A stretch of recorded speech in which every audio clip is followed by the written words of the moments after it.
Okay, so we are back. We're working with activity 7 in the Magic Electricity now, and the title of this is there a fork in the road? And basically what it is doing is exploring the difference between a series and parallel circuit. So what they'll have you do, or what we'll do here in just a second, is put together, they've got 4 diagrams in the book, and it's up to you to determine whether or not it's a series or parallel circuit. I'll just give you a little background information. So a series circuit has a path that never branches. All the devices are connected in a continuous line or in series, and current can only flow in one direction. However, a circuit that has multiple pathways the current can flow, or branches, that is considered a parallel circuit. Once again, current can flow in multiple directions. In a series circuit, current can only flow in one direction. So what are examples or applications? So most of your homes, or our homes, are wired up with parallel circuits. Outlets, light fixtures that have multiple bulbs are wired in parallel. And the reason is if and you probably have seen this, if you've got a light fixture that has multiple bulbs and one light goes out, the rest of them stay on. If they were all wired in series, then as soon as one went out, they would all go out, and that certainly could be a problem. So there are examples of both.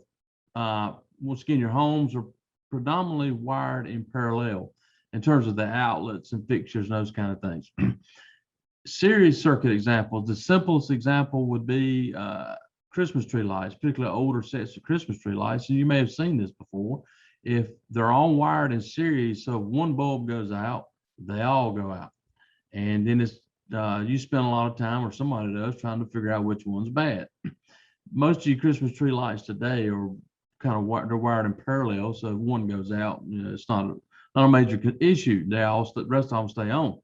Other examples of series circuits would be safety features, and a simple example would be your lawnmower, for example.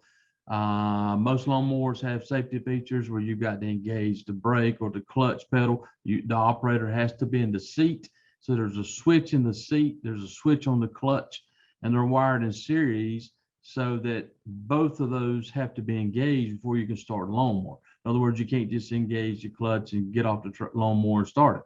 So those are safety features. So that's another example, or a example of a series circuit. Most of you consumer electronic devices, calculators, digital cameras, anything that has multiple batteries in it. So it may take 3 to 6 AA, AAA, D or C size batteries. They're typically wired in series, and there's a fundamental reason why. And the reason is when you have batteries in series, and I'll show you an example of that here in just a minute.